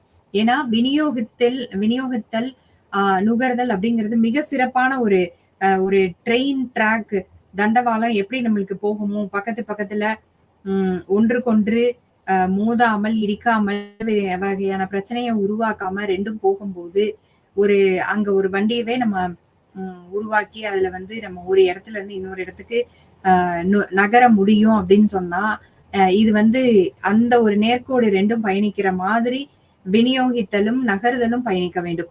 அப்படி பயணிச்சா மட்டும் தான் நம்மளால இத வந்து சரியான திசையில நம்மளால கொண்டு போய் விட முடியும். ஆ இதுல அதன் அதன் வேலையை பற்றியும் சொல்றாங்க. அதாவது இந்த அறிவியல்கள் எப்படின்னா, ஆய்வுகள்லாம் ஒரு மனித வாழ்க்கை பல பண்பு கூறுகளில் ஏதாவது ஒன்றை மட்டும் தான் ஆய்வு செய்கின்றன. ஏன்னா இதுல வந்து நெறைய இருக்கு. இன்னும் மிக அதிகமான பிரிவுகள் இருக்கு. ஆனா நம்ம மனித அறிவு அப்படிங்கிறது சில விஷயங்கள மட்டுமே எடுத்து அதை பற்றிய ஆய்வுகள் செய்து ஆய்வு முடிவுகளை வெளியிடுகின்றது.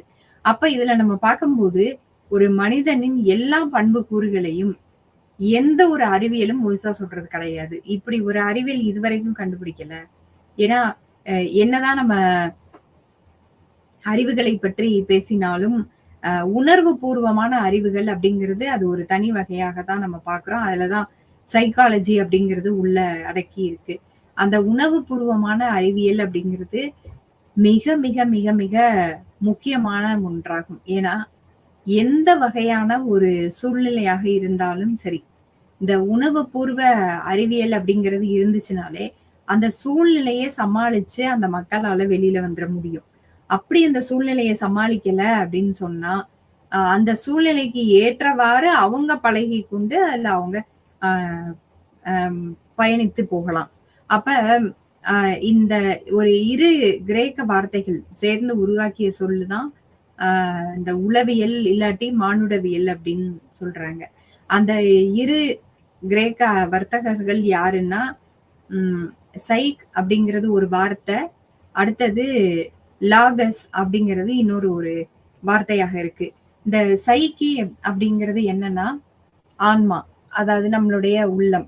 இந்த லாக்கஸ் அப்படிங்கிறது என்னன்னா, அதை பற்றிய ஆராய்தல் அல்லது படித்தல். அப்ப நம்ம உள்ளம் சார்ந்த படிப்புகள். ஏன்னா இன்னைக்கு மனநலம் பாதிக்கப்பட்டு பல பேர் இருக்காங்க. பல பேருக்கு வெளியில தெரியறதில்ல. சில பேருக்கு வெளியில தெரிஞ்சு அதற்கான முறையான மருத்துவங்கள எடுத்துக்கிட்டு இருக்காங்க. பல பேருக்கு அதனை பற்றிய ஒரு சிறப்பான ஒரு தெளிவு விளக்கங்கள் கிடைக்கல. அப்ப அந்த விளக்கங்கள் கிடைக்காம இருக்கும்போது என்ன ஆகும்னா, அவங்களோட மனநிலைய அவங்களாலேயே புரிஞ்சுக்க முடியாது. இத இதுக்காக மட்டுமே ஆய்வாளர்கள் இந்த இந்த மாதிரி ஒரு நபர்கள தேர்வு செஞ்சு, அந்த தேர்வு செஞ்ச நபர்களுக்கு வந்து முறையான மருத்துவ உதவிகள் எல்லாம் செஞ்சு, அவங்களுக்கு தேவையான அந்த ஒரு வேலைகளையும் அவர்கள் மூலமாக பெற்றுக்கொள்ள முடியும். இததான் நம்ம சைக்காலஜில சொல்றோம். அடுத்தது வந்து இணைப்பு சங்கிலி அப்படிங்கிறது நம்ம சொல்றோம். நம்ம எல்லாருக்குமே தெரியும் இந்த பரிணாம வளர்ச்சி அப்படிங்கிறது வெவ்வேறு நிலைகள்ல அற்று போகாமல், இந்த சங்கிலி தொடர் போன்று இணைத்து வைக்கும் அரிய செயலை செய்கின்றன. அப்ப இதுல நம்ம என்ன சொல்றோம்னா, இந்த இணைக்கும் கருவியாக தான் அந்த ஃபாசில்கள் அப்படிங்கிறது இல்லாம, இன்னைக்கு வந்து உயிரினங்கள் அப்படின்னு நம்ம பார்த்தாலே ஒண்ணுக்கு ஒண்ணு தனித்தனியா தொடர்பில்லாதவை மாதிரி இன்னைக்கு எல்லாமே இயங்க ஆரம்பிச்சிருச்சு. இது வந்து வெறும் தோற்றமே அப்படின்னு தான் நம்ம வந்து சொல்லிற முடியாது. அப்படி சொல்லிற முடியாது. அனைத்து வகையான உயிரினங்களும் ஏதோ ஒரு வகையில ஒன்றுக்கொன்று சார்ந்து மட்டுமே இருக்கு. அப்ப இந்த மாதிரி இந்த உயிரினங்கள் அ அதாவது சாராமல் சேர்ந்து செயல்படாமல் இருந்தா, அனைத்து உயிரினங்களும் இன்னைக்கு இருக்கும் நிலையிலேயே படைக்கப்பட்டன அப்படிங்கிறது ஒரு ஒரு மிகப்பெரிய அந்த கூச்சல் வந்து கண்டிப்பாவே ஓய்ந்திருக்காது. இத வந்து இத சிலகாந்தஸ் அப்படின்னு ஒரு ஒரு மீன், ஒரு வகையான மீன், நுரையீரல் மீன் அப்படின்னு நம்ம சொல்றோம். இந்த இந்த இது வந்து ஒரு எடுத்துக்காட்டா தான் எடுத்திருக்காங்க. சோ இந்த வகை நுரையீரல் மீன்கள் அப்படிங்கிறது என்னன்னா, நிலத்தில் வாழும் முதுகெலும்பு உள்ள உயிரினங்கள். இதுல இருந்து தோன்றின.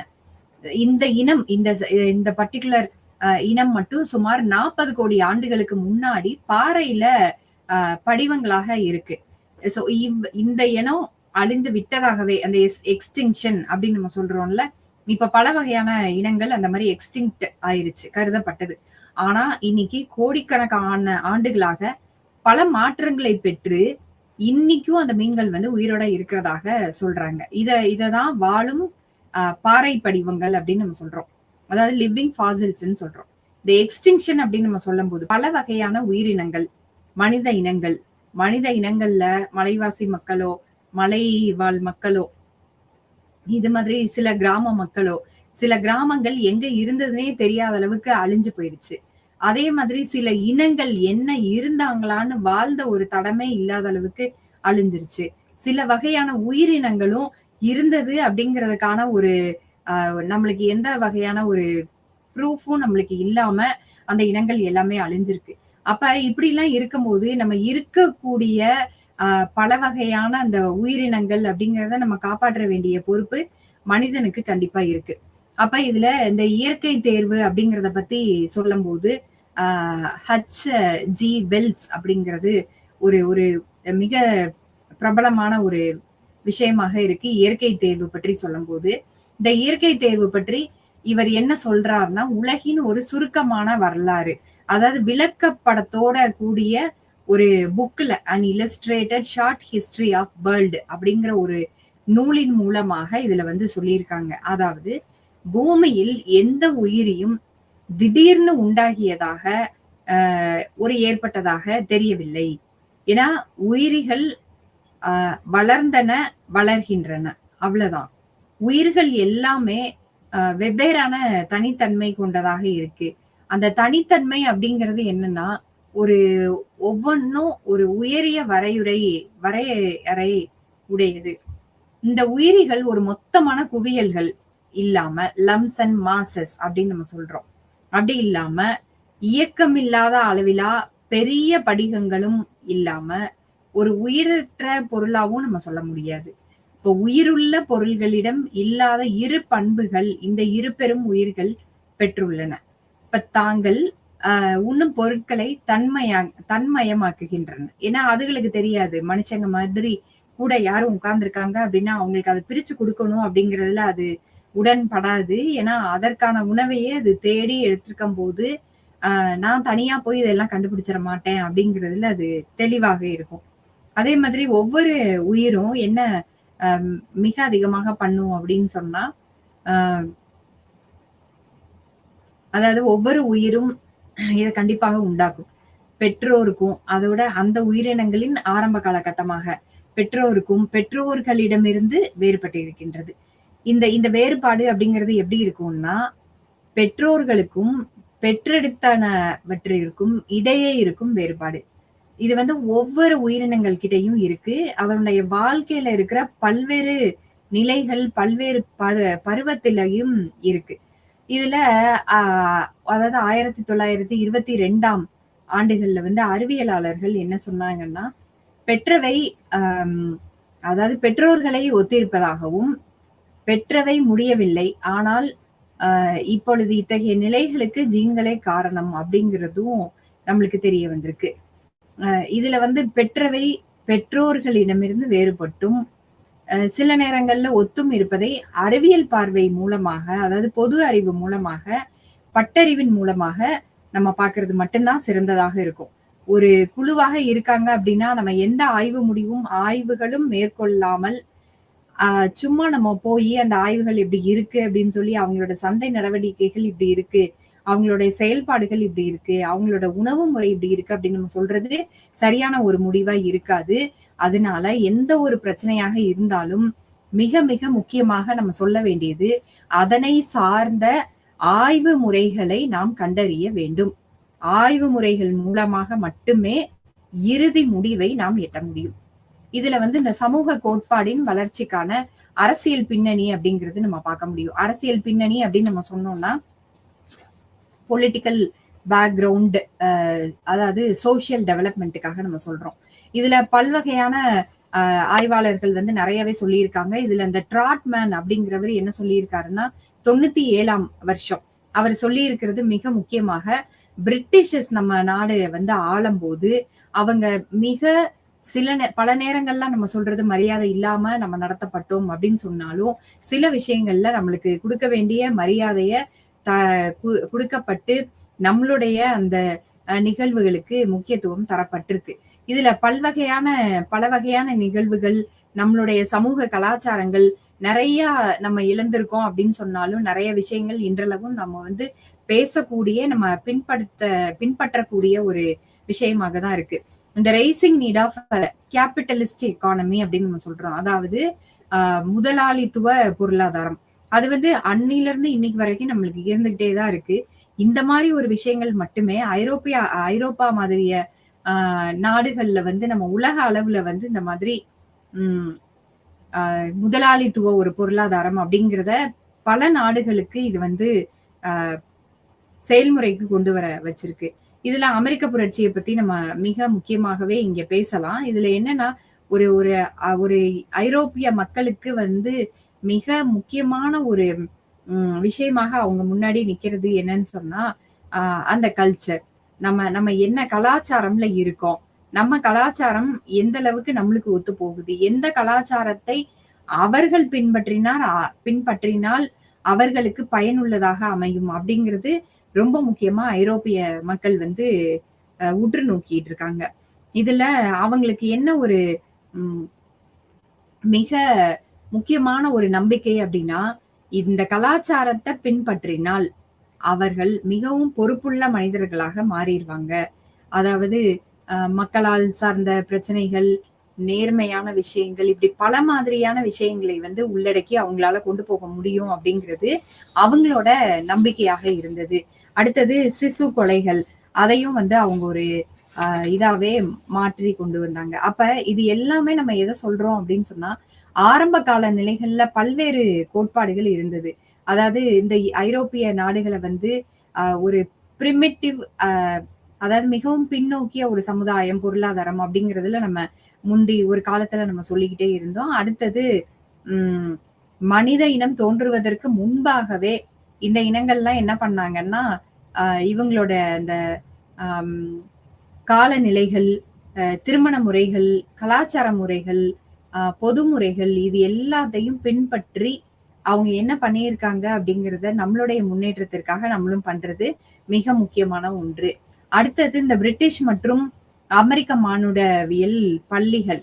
அதாவது பள்ளிகள்னு நம்ம சொன்னோம்னா, இந்த கருத்துக்களை ஒருமித்த கருத்துக்களை கொண்ட மக்கள் அ அணுகக்கூடிய ஒரு பள்ளி அப்படின்னு சொன்னா, இந்த மாதிரி பிரிட்டிஷ் அமெரிக்கன் பள்ளிகள், மானுடவியல் பள்ளிகள் அப்படின்னு நம்ம சொல்ல முடியும். இதுல வந்து கல்ச்சர் அப்படின்னு கலாச்சாரம் அப்படிங்கிறத என்ன சொல்றாங்கன்னா, கேப்பிட்டல் சின்னு சொல்லி இதுல ஒரு பெரிய டெஃபினிஷன் எல்லாமே போகுது. இதுல என்ன பெரிய வித்தியாசமாக நம்ம பார்க்கிறோம் அப்படின்னு சொன்னா, அந்த கலாச்சாரத்தின் வகைகள், அந்த லெவல் எப்படி இருக்கு? இதுல ஒரு ஒரு விஷயமாக உள்ள நம்ம கொண்டு வர்றோம் அப்படின்னு சொன்னா, முதலாவதாக நம்ம பேசக்கூடியது இந்த மானுடவியலா தான் இருக்கும். ஏன்னா இந்த மானுடவியல் அப்படிங்கிறத 4 வகையா நம்மளால பிரிக்க முடியும். ஒண்ணு ம் மனிதனின் உயரம் சார்ந்தது, எடை சார்ந்தது, அவனுடைய அ பார்க்கும் அந்த முழு உடல் சார்ந்தது அப்படின்னு நம்ம சொல்றோம். இத வந்து ஹியூமன் பயாலஜிக்கல் டைவர்சிட்டி அப்படின்னு ஆந்த்ரோபாலஜி அப்படின்னு நம்ம சொல்ல முடியும். அடுத்தது கலாச்சாரம் சார்ந்தது. என்ன கலாச்சாரம்ல அவங்க இருக்காங்க, என்ன ஒரு மொழி பேசுற மக்களா இருக்காங்க அப்படிங்கிறது. 3வது அவர்களுடைய கற்காலம், அவர்களுடைய முன்னோர்கள் எப்படி இருந்தாங்க, அவங்களுடைய முந்தைய முந்தைய கால அணுகுமுறைகள் எப்படி இருந்தது அப்படிங்கிறது. அடுத்தது கடைசியா சொல்றது சமூக மற்றும் கலாச்சார மானுடவியல். இதனை சார்ந்து இந்த 4 விஷயங்களையும் சார்ந்து நம்மளுடைய அணுகுமுறை எப்படி இருக்கு அப்படிங்கிறது தான் இங்க நம்ம மானுடவியல் அப்படிங்கிறதுல நம்ம பார்க்கிறோம். அடுத்தது இந்த மார்க்சிசம் அப்படிங்கிறது என்னன்னா, அதற்கு பிந்தைய ஒரு கட்டமைப்பு, அதாவது ஒரு மனித மானுடவியலாளரின் தோற்றம் அப்படிங்கிறது என்னன்னா, இதெல்லாம் வந்து நம்ம மிகப்பெரிய அளவுல இதுல நம்ம பார்க்க முடியும்.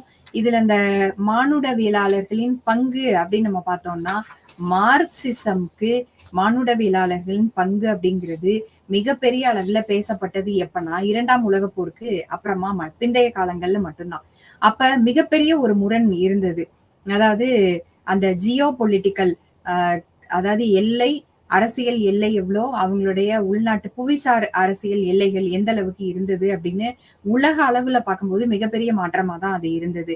இதுல என்ன சொல்றாங்கன்னா, மிகப்பெரிய அந்த முதலாளித்துவ மேற்கத்திய முதலாளிகள் என்ன சொல்றாங்கன்னா, இவங்க எல்லாருமே மார்க்சியம் அப்படிங்கிறது இருக்கக்கூடாது. இது பேசுறது மக்களுக்கு மிக முக்கியமானதாக இருக்காது அப்படிங்கிறதெல்லாம் சொன்னாங்க.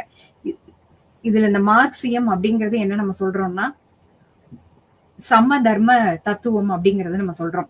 அதாவது காரல் மார்க்சின் போதனைகள், தத்துவங்கள் இது எல்லாமே மார்க்சிசம் அப்படி அதாவது சம தர்மம் இல்லாட்டி மார்க்சிசம் அப்படிங்கிற பேர்ல மட்டும்தான் இத குறிப்பிடப்படுகின்றன. இப்போது நம்ம தர்மம், சமதர்மம், மார்க்சிசம் அப்படின்னா நம்ம என்னன்னு பாக்குறோம் அப்படின்னு சொன்னா, மிக பெரிய அளவுல மார்க்சிசம் ஒரு நாட்டுல உள்வாங்கி நடைமுறையில இருந்ததுன்னா, மக்களின் வாழ்வாதாரம், மக்களின் வளர்ச்சி நிலை மிக சிறப்பாக இருக்கும் அப்படின்னு சொல்றாங்க. இதுல இந்த தர்மம் அப்படிங்கிறது என்னன்னா, சம தர்மம் அப்படிங்கிறது என்ன, மார்க்சிசம் அப்படிங்கிறது என்னன்னா, மக்கள் நலமாக வாழ வேண்டும், வளமாகவும் வாழ வேண்டும். எந்த வகையிலையும் அவங்க அனைவரின் வாழ்க்கைக்காக செய்யப்படுகின்ற ஒரு நல்ல காரியங்களும், அதற்கு ஏற்றவாறு நடந்து கொள்கின்ற பண்பாடுகளும் அததான் நம்ம தர்மம் அப்படின்னு நம்ம சொல்றோம். அதாவது மக்கள் நலமாக வாழ வேண்டும் அப்படிங்கிறது என்னன்னா, உணவு முறை சிறப்பாக இருந்து, அவர்களுக்கான உணவுகள் மிக சிறப்பாக வழங்கப்பட்டு, அவர்களுக்கான ஒரு மகிழ்ச்சிகரமான வாழ்க்கை முறைக்கு அவங்க என்ன பண்ணணும் அப்படிங்கிறதையும் முடிவு பண்ணி, இத வந்து நடைமுறைக்கு கொண்டு வரும்போது, வளமான வாழ்க்கையும் அவங்களுக்கு அமைஞ்சிரும். மன நிறைவு இருந்தா, மன மகிழ்ச்சி, உள்ள மகிழ்ச்சி இருந்தாலே, இந்த உற்பத்தி திறன் அப்படிங்கிறது அதிகரிக்கும். உற்பத்தி திறன் அதிகரிக்குது அப்படின்னு நம்ம சொன்னாலே, கண்டிப்பா அங்க நம்ம வாழக்கூடிய ஒரு சூழ்நிலை சிறப்பாக இருக்குன்னு அர்த்தம். ஏன்னா உற்பத்தி திறன் நம்ம எல்லாருக்குமே தெரியும். உற்பத்தி திறன் அதிகமா இருக்கு, உற்பத்தி அதிகமா இருக்கு அப்படின்னா, தொழில் முதலாளிகள் என்ன பண்ணுவாங்க? இன்னும் நெறைய பேருக்கு வேலை குடுப்பாங்க. அப்ப வேலை நெறைய பேருக்கு கிடைச்சிருச்சுன்னா, வருமானம் மிக அதிகமாக இருக்கும். அப்ப வருமானம் கூடும்போது அவங்களோட தேவைகள் மிக அதிகமாக இருக்கும். திரும்ப மறுபடியும் அவங்க வந்து தேவைகள அதிகப்படுத்தும் போது, சந்தையில ஒரு பொருளுக்கான தேவை மிக அதிகமாக இருக்குன்னு சொன்னா, கண்டிப்பா அந்த சந்தையில அந்த பொருள் வாங்கக்கூடிய நபர்களுக்கு வந்து இது பயனுள்ளதாக இருக்கும். அப்ப இந்த இந்த பேதங்கள் அப்படிங்கிறது எதுவுமே இல்லாம, சந்தையில ஒரு பொருள் இருக்கு அப்படின்னா, அந்த பொருள் வந்து அனைவருக்கும் ஒரு சமமான பொருளா தான் இருக்கணும். எந்தவித பேதங்களும் இல்லாமல் இருக்கணும். இந்த எவல்யூஷனரி பாரடிம் அப்படின்னு நம்ம சொல்லுவோம். அதாவது கற்காலம் முதலாக அந்த எவல்யூஷன்ல நம்மளுடைய அந்த அதாவது முந்தி காலத்துல நம்ம சொல்லுவோம்ல வேட்டையாடி உணவு முறைகளை சேகரித்து அதாவது பிரிமிட்டிவ் டெக்னாலஜி அதுல இருக்கும். அத ரொம்ப மிக மிக பழமையான ஒரு தொழில்நுட்பத்தை உபயோகப்படுத்தி அதுல வந்து உணவு வேட்டையாடுதல், உணவை வந்து உற்பத்தி செய்யறது இது எல்லாமே அதுல இருக்கும் அப்படிங்கிறது நம்மளுக்கு சொன்னோம். அப்ப இந்த மாதிரி உணவு முறைகள்ல என்ன சொல்றாங்க அப்படின்னா, கற்கால மனிதர்கள் எப்படி இருந்தாங்க? அந்த மனிதர்களுக்கான உணவு முறைகள் அதாவது வேட்டையாடி என்னதான் அவங்க எல்லாமே அவங்க எடுத்துக்கிட்டாலும், அவர்களுக்கான அந்த ஒரு லெஷர் டைம் அப்படிங்கிறது ஒரு சந்தோஷப்படக்கூடிய நேரங்கள், அவர்களுடைய அந்த பொழுதுபோக்கக்கூடிய அந்த நேரங்கள் அப்படிங்கிறது மிக அதிகமாகவே அவங்களுக்கு கிடைக்கப்பெற்றது. நம்ம இன்னைக்கு நம்மளுடைய வாழ்க்கை முறை அப்படிங்கிறது மிகப்பெரிய அளவுல ஒரு மாற்றத்தை கொண்டு வந்திருக்கு. நம்ம எல்லாருக்கும் வருமானம் அதிகமாக இருக்கு. எல்லாமே நிறைய நம்மளுக்கு இருந்தா கூட, நம்மளால வந்து அதை அனுபவிக்க கூடிய அந்த நேரம் வந்து மிக குறைவாக போயிருச்சு. அனைத்து நேரங்கள்லயும் வேலை, பணம் சம்பாதிக்க வேண்டும். அடுத்த நிலைக்கு நம்ம எப்படி நம்ம மாறி போகிறது அப்படின்ற விஷயங்கள்ல மட்டுமே தான் நம்மளோட எண்ணம் எல்லாமே இருக்கே தவிர, நம்ம சம்பாதிச்ச பணத்தை எப்படி நம்ம அனுபவிக்க போறோம்? இதன் மூலமாக எப்படி நம்ம மகிழ்ச்சி அடைய போறோம்? அப்படிங்கிறதுக்கான ஒரு கவனிப்புகள் இன்னைக்கு வந்து அதிகமாகவே இல்ல. அப்ப இந்த அர்பன் சிவிலைசேஷன் அப்படிங்கிறது நகர்ப்புற கலாச்சாரம். மிக அதிகமாக இன்னைக்கு வந்து நம்மளுக்கு மாறி இருக்கு. இதுல இந்த மானுடவியல் அப்படிங்கிறதுல ரொம்ப முக்கியமாக சொல்லப்படக்கூடியது வந்து இந்த டார்வின் கோட்பாடு. டார்வின் கோட்பாடு அப்படிங்கிறதுல வந்து அவர் என்ன மிக முக்கியமாக சொல்லியிருக்காரு அப்படின்னா, மனித இனங்கள் நம்ம அதுக்கு முன்னாடி அதுக்கு முந்தைய ஒரு கணிப்புகள், புராணங்கள், இதிகாசங்கள் இது எல்லாமே சொல்றது என்னன்னா, மனித இனத்தின் ஆரம்பம் ஆன்மீகம். அதுல இருந்துதான் மனித இனம் ஆரம்பிச்சது அப்படிங்கிறதுதான் இன்னைக்கு வரைக்கும் நம்ம எல்லாருமே நம்பிக்கிட்டு இருக்க ஒரு விஷயம். டார்வின் மட்டுமே தான் அது கிடையாது. அதனை மீறிய ஒரு அறிவியல் அதுக்கு பின்னாடி இருக்கு அப்படிங்கிறத கண்டுபிடிக்கிறதுக்கு 20 வருஷம் முயற்சி எடுத்து பல வகையான ஆய்வுகள் மேற்கொண்டு மக்களுடைய வாழ்க்கை முறை எப்படி இருக்கு, மக்களுடைய நடவடிக்கைகள் எப்படி இருக்கு, இவங்களுடைய தோற்றம் எங்க இருந்து வந்ததாக இருக்கு அப்படிங்கிறத மக்களுக்கு மட்டும் அல்லாது மனித இனங்கள் அனைத்திற்கும் உயிரினங்கள் அனைத்திற்கும் இதை ஒரு கோட்பாடாகவே அவர் வந்து சமர்ப்பிச்சிருக்காரு 1869 காலகட்டங்கள்ல. அதாவது 20 வருஷ ஒரு ஆய்விற்கு பின்பாக. அதாவது அவர் அந்த கோட்பாடுல டார்வின் பரிணாம வளர்ச்சி கோட்பாடு அப்படிங்கறதுல அவர் என்ன சொல்றாருன்னா, மனித இனம் அனைத்துமே ஏதோ ஒரு உயிரினம் அதனுடைய பரிணாம வளர்ச்சியில தான் மனித இனமே வந்து நின்றுருக்கு. நம்ம எல்லாருக்குமே தெரியும் குரங்கிலிருந்து மனிதன் வந்து வரப்பட்டான் அப்படிங்கிறது நம்ம சொல்றோம். அந்த பரிணாம வளர்ச்சி எப்படி இருக்குங்கிறதையே அவர் அழகான ஒரு படம் மூலமாகவும் இதை வந்து உணர்த்தி இருப்பார். இது அது மட்டும் கிடையாது. அதனை சார்ந்த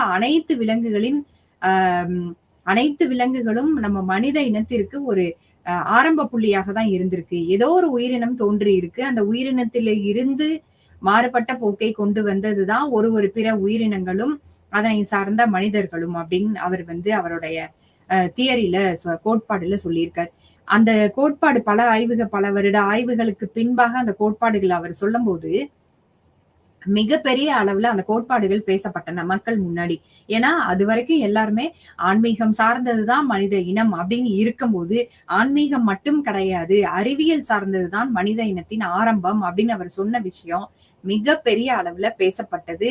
மிகப்பெரிய அளவிலான மக்களும் இந்த விஷயத்த நம்ப ஆரம்பிச்சாங்க. இப்ப இந்த தியரியில இந்த கோட்பாடுல அவர் மிக முக்கியமா சொன்னது என்னன்னா, எந்த உயிரினங்களுக்கு இது பொருந்துவதாக இருந்தா கூட நம்மளோட வாழ்க்கை முறைக்கு இன்னைக்கு இது மிக பொருத்தமாக இருக்கு. உயிரினங்கள் அப்படின்னு நம்ம பார்த்தோம்னா எந்த வகையான உயிரினமும் தான் வாழும் இடத்திற்கு தகுந்தாற்போல் தன்னை மாற்றிக்கொள்ள முடியுமானால் அது இந்த பூமியில் நிலைத்து இருக்கும். எந்த உயிரினம் இதுல வந்து நம்ம விலங்குகளையும் சொல்லலாம், பறவைகளையும் சொல்லலாம், மனித இனத்தையும் சொல்லலாம். எந்த இனம் அந்த உயிரினங்கள்ல எந்த இனம் தன்னுடைய சூழ்நிலைக்கு ஏற்ப, கால சூழ்நிலைக்கு ஏற்ப தன்னை மாற்றிக் கொள்ளாமல் இருக்கிறதோ, அந்த இனம் சில காலங்கள்லயே அழிந்துவிடும் அப்படிங்கிறது அவருடைய கோட்பாடுல இருக்கிற மிக முக்கியமான ஒரு தத்துவமா பேசப்பட்டது. இத வந்து டார்வின் தியரிக்கு மட்டும், கோட்பாடுக்கு மட்டும், பரிணாம வளர்ச்சி கோட்பாடுக்கு மட்டும் நம்ம பார்க்காம, பொதுவான சிந்தனையில இது நம்ம பார்த்தாலும் இது சரின்னு தான் தோணும். நம்மளே ஒரு ஊருக்கு போறோம், ஒரு இடங்களுக்கு, ஒரு சமுதாயத்திற்கு நம்ம போறோம் அப்படின்னு சொன்னா, அங்க இருக்கிற அந்த கலாச்சாரம், அங்க இருக்கிற நடைமுறைகளை நம்ம பின்பற்றாம, நம்மளுக்கு என்ன தெரிஞ்சிருக்கோ அது மூலமா மட்டுமே தான் நம்ம இருக்கோம் அப்படின்னு சொன்னா, நம்மளால அங்க ரொம்ப காலம் உம் செயல்பட முடியாது. அப்ப அந்த செயல்பாடுகள் அப்படிங்கிறது கண்டிப்பாகவே எதை சார்ந்து இருக்குன்னா, அடாப்டபிலிட்டி அப்படின்னு சொல்லுவாங்க. அதாவது எந்த ஊருக்கு நம்ம போறோமோ அந்த ஊராக நம்ம மாறணும். அந்த ஊர் மக்களாக நம்ம மாறணும். இங்கிலீஷ்ல வந்து ஒண்ணு சொல்லுவாங்க, be a Roman when you are in Rome. Rome நகரத்திற்கு சென்றால் ரோமானியனாக மாற வேண்டும். இது நம்ம மாற மாட்டோம். நான் என்னோட நாட்டின் பெருமை, உணவு முறை, நடைமுறையில மட்டும்தான் இருப்பேன் அப்படின்னு சொன்னா, நம்மளால அந்த ஊர்ல நம்மளால தாக்கு பிடிக்க முடியாது. இது வந்து பல வகையான உயிரினங்களுக்கு இது பொருத்தமாக இருக்கும். அப்ப அந்த உயிரினங்கள் எல்லாமே கால சூழ்நிலைக்கு ஏற்ப அது தங்களை மாற்றிக்கொண்டு இருக்க முடியுமானால், கண்டிப்பாக அந்த உயிரினங்கள் எல்லாமே அந்த சூழ்நிலைக்கு தகுந்தவாறு மாற்றிக்கொண்டு, அந்த தட்பவெப்பம் எப்படி இருக்கு, அதுகளுடைய உணவு முறை எப்படி இருக்குன்னு எல்லாத்தையும் மாற்றிக்கொண்டு அது வாழும் அப்படின்னா, கண்டிப்பாக அந்த உயிரினங்கள் எதுவுமே அழியக்கூடிய சூழ்நிலைக்கு தள்ளப்படாது. இதுல வந்து மனித இனமும் அடக்கம். அப்ப நம்ம இதுல என்னென்ன இன்னைக்கு நம்ம பார்த்தோம் அப்படின்னு சொன்னா, மானுடவியல் அப்படிங்கிறது வரலாறு, அதனுடைய வரலாறு என்ன, அதுக்கப்புறம் பிற்பாடான வளர்ச்சிகள் என்ன அப்படிங்கிறது நம்ம பார்த்தோம். மானுடவியல் அப்படிங்கிறது ஒரு சமூக அறிவியலின் ஒரு கிளை அப்படின்னு நம்ம சொன்னாலும், இதுல இந்த மானுடவியல்ல ஆய்வு செய்யக்கூடிய ஆய்வாளர்கள் இன்னைக்கு மிக அதிகமாக இருக்காங்க. அதாவது மனிதனின் பரிணாமம் எப்படி இருக்கு, பழக்க வழக்கங்கள் எப்படி இருக்கு, மரபுகள் எப்படி இருக்கு அப்படிங்கிறத ஒரு யுகமா ஆய்வு செஞ்சுக்கிட்டே வந்திருக்காங்க. இந்த யுகம் அப்படின்னு நம்ம சொன்னோம்னா, ஒரு 20 வருடங்களுக்கு முன்பாக உள்ள ஆய்வாளர்கள் அந்த காலகட்டங்கள்ல இருக்க மக்களை வந்து ஆய்வு செஞ்சு ஒரு ஆய்வு முடிவு வெளியிட்டு இருப்பாங்க. அடுத்து பிந்தைய மக்களை பற்றிய ஒரு ஆய்வு முடிவுகள் அடுத்து நம்மளுக்கு வந்திருக்கும். இப்படி ஒரு காலமும் வரும்போது கடைசி ஒரு 30 ஆண்டுகள் கழித்து நடக்கக்கூடிய ஒரு ஆய்வு முடிவுகளாக இருக்கும்போது, இவங்க கடந்த ஒரு 10 ஆண்டுகளாக நடைபெற்ற அனைத்து ஆய்வு முடிவுகளையும் சேர்த்து இறுதியாக ஒரு முடிவை இவங்க தர்ற மாதிரி இருக்கும். அப்ப இன்னைக்கு நம்ம என்ன வாழ்க்கை முறையில இருக்கோம் அப்படின்னு சொல்றோமோ, என்ன மத நடைமுறைகள்ல இருக்கமோ, குடும்பம் மற்றும் இந்த உறவினர் பிணைப்புகள்ல நம்ம இருக்கமோ, மொழிகள்ல நம்ம எந்த மொழிகள்ல மிக அதிகமாக ஆதிக்கம் செலுத்தி நம்ம இருக்கமோ, அடுத்தது பயன்பாடுகள், கலை மற்றும் கைவினை பொருட்களின் இந்த பயன்பாடுகள், அப்புறம் இசை மற்றும் சின்னங்கள், புராணங்கள், நாட்டுப்புற கலைகள், இது எல்லாம் நம்ம என்ன வாழ்க்கை முறையில இருக்கமோ அதே முறையில நம்ம இன்னும் ஆர்வம் காட்டி இதுல நம்ம போனோம்னா, மானுடவியலாளர்கள் ஆய்வுகளை மேற்கொள்வதற்கு மிக எளிதாக இருக்கும். இந்த ஆய்வு முடிவுகளும் அதனை சார்ந்ததாக இருக்கும். அப்ப அப்படி இருக்கும்போது நம்மளுக்கு இன்னும் இந்த செயல்களை வந்து நல்லா புரிஞ்சுக்க முடியும். ஏன்னா மனித நடத்தை அப்படிங்கிறது என்னன்னா, கோட்பாடுகளை புரிஞ்சுக்கிறது தான் நம்ம சொல்றோம். இந்த கோட்பாடுகளை ஃபர்ஸ்ட் எந்த ஆய்வாளர் இருக்காரோ அவரு அந்த கோட்பாடுகளை மிக அதிகமாக உள்வாங்கி அதனுடைய அர்த்தங்களை புரிந்து அதை நடைமுறைப்படுத்தி அதற்கான விளக்கங்களையும் தெளிவுரைகளையும் கொடுத்து அதற்கான ஒரு முடிவுகளை இறுதியாக அவர் கொடுக்க முடியும். அப்ப இந்த கலை பொருட்கள் தொடர்பு மற்றும் உயிரியல் அல்லது குறிப்பிட்ட நபர்களின் அந்த குழுக்களை சேகரித்தல் அப்படிங்கிறது எல்லாம் எப்ப நடக்கும் அப்படின்னா, அந்த குழு விவாதம் இல்ல தனிப்பட்ட ஒரு சமூக பொறுப்போடு இருக்கக்கூடிய அந்த மக்களிடம் நம்ம செய்யக்கூடிய ஒரு கலந்துரையாடல் மூலமாகவும் இந்த மனித நடத்தை அப்படிங்கிறத நம்ம சொல்ல முடியும். அடுத்து நம்ம பார்த்தது இந்த மனித நடத்தையை விளக்கும் புதிய கோட்பாடுகள் அப்படின்னு நம்ம சொன்னோம். இதை வந்து உருவாக்கி ஆகணும். ஏன்னா நடத்தை விதிகள் அப்படிங்கிறது பழைய காலங்கள்ல பல நூற்றாண்டுகளுக்கு முன்னாடி நம்மளுக்கு என்ன இருந்ததோ அதனை சார்ந்த கோட்பாடுகள் மிக அதிகமாக இருந்தது அன்னைக்கு. இன்னைக்கு நம்மளுக்கு மனித நடத்தை அப்படிங்கிறது மிகப்பெரிய அளவுல நிறைய மாற்றங்களை உள்ளடக்கியதாக இருக்கு. அதற்கான கோட்பாடுகளை உருவாக்குவது பெரிய சிக்கல்கள். ஏன்னா மனித நடத்தை நம்ம சொல்றதே 80% மக்கள் ஒரே மாதிரி இருக்காங்கன்னா 20% வேற மாதிரி இருக்காங்கன்னு நம்ம சொல்றோம். இது ஒரு காலத்துல இருந்தது. ஆனா இன்னைக்கு பல வகையான மனிதர்கள் பல வகையான நடைமுறை பழக்கங்களோட இருக்கிறதுனால இவர்களை சார்ந்த அந்த புதிய கோட்பாடுகளை உருவாக்குதல் அப்படிங்கிறது கொஞ்சம் சிரமமா தான் இருக்கு. இதுக்கு ஆய்வாளர்களுக்கு மக்கள் ஒத்துழைப்பு குடுத்து அதற்கான ஆய்வுகளை அவர்களை மேற்கொள்ள நம்ம செய்யணும். அடுத்ததாக அந்த ஐரோப்பாவில் அறிவியலின் காரணம் மற்றும் ஆரம்பம் அப்படிங்கிறது நம்ம பார்த்தோம். புவிசார அரசியல் எல்லைகள் அப்படிங்கிறது மிகப்பெரிய அளவுல விரிந்து இருந்தது. ஐரோப்பிய மக்களுக்கே மிகப்பெரிய அளவில ஒரு தாக்கம் இருக்கு அப்படின்னு சொன்னா, பிற நாடுகளின் கலாச்சாரம், உணவு முறை இதெல்லாம் எப்படி இருக்குன்னு பார்த்து, இவங்க அதன்படி நம்மளும் இந்த கலாச்சாரங்களை பின்பற்றினால், அவங்களுடைய வாழ்க்கை முறைகளை பின்பற்றினால், ஆயுட்காலம் இன்னும் அதிகமாகும்.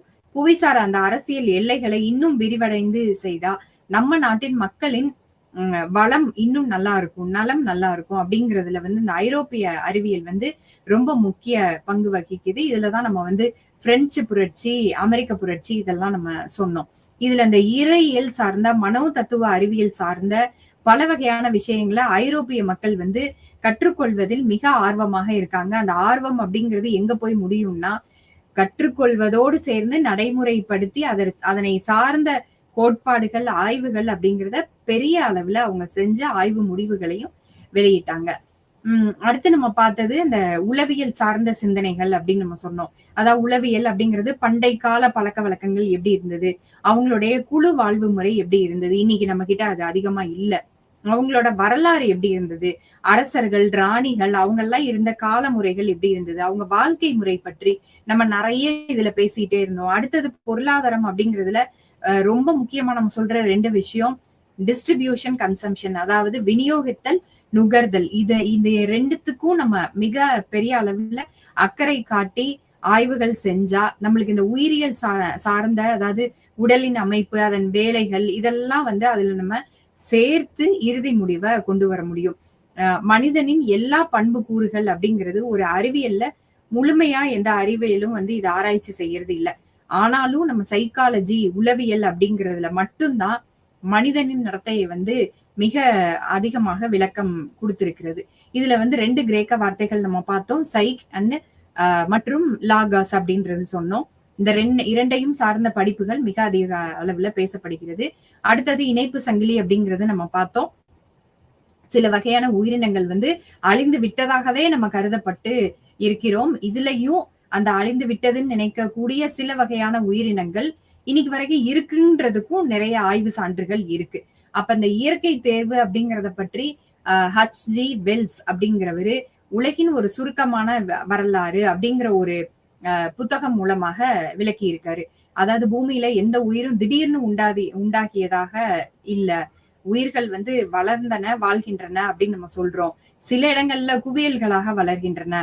பெரிய படிகங்களாகவும் இல்லாம, உயிரற்ற பொருளாகவும் இல்லாம, இல்ல 2 பண்புகளையுமே கொண்டதாகவும் இருக்கு அப்படின்றத இதுல ரொம்ப முக்கியமா சொல்லியிருக்காரு. அடுத்தது இந்த சமூக கோட்பாடின் வளர்ச்சிக்கான அரசியல் பின்னணி பற்றி நம்ம பார்த்தோம். அடுத்தது சமூக பரிணாம கோட்பாடு, அதாவது உயிரியல் பரிணாமம் எப்படி இருந்தது, பிரிட்டிஷ் மற்றும் அமெரிக்க மானுடவியல் அப்படிங்கிறது பள்ளிகள் சார்ந்து எப்படி இருந்ததுன்னு பார்த்தோம். பரிணாம வளர்ச்சி அப்படின்னு நம்ம பார்க்கும்போது டார்வினின் பரிணாம வளர்ச்சி சொன்னோம். அதாவது எந்த உயிரினம் அந்த கால சூழ்நிலைக்கு ஏற்ப தன்னை மாற்றிக் கொள்கிறதோ அந்த உயிரினம் தன்னை அந்த சமுதாயத்தில் தக்க வைத்துக் கொள்ள முடியும் அப்படிங்கிறது ரொம்ப முக்கியமான விஷயம். இறுதியாக நம்ம பார்த்தது மார்க்சிசம், அதாவது பிந்தைய கட்டமைப்பு, அதை பத்தி நம்ம பார்த்தோம். மார்க்சிசம் அப்படின்னா சமதர்ம தத்துவம் அப்படிங்கிறது நம்ம சொன்னோம். அதாவது மக்கள் நலமாக வாழ வேண்டும், வளமாகவும் வாழ வேண்டும் அப்படிங்கிற எண்ணத்துல அனைவரின் வாழ்க்கைக்காக செய்யப்படுகின்ற அனைத்து வகையான பண்பாடுகளும் தர்மம் அப்படின்னு சொல்றாங்க. அப்ப அந்த மார்க்சிசம் அப்படிங்கிறது மிக முக்கியமாக இங்கே பேசப்படுகிறது. அதாவது மக்கள் நலமாக வாழ வேண்டும், வளமாக வாழ வேண்டும் என்ற எண்ணம் மார்க்சிசத்தில் உள்ளதால் மார்க்சிசம் அதிக அளவில் பேசப்பட வேண்டும் அப்படிங்கிறது இன்னைக்கு நம்ம வகுப்புல அனைத்து வகையான மானுடவியல் சார்ந்த பரிணாம வளர்ச்சி மார்க்சியம் பற்றி நம்ம பார்த்தோம். இந்த சமதர்ம தத்துவம் அப்படிங்கிறது உலக அளவுல பெரிய அளவுல பேசப்பட்டாலும் இது இன்றளவும் இருக்கின்றது. நன்றி.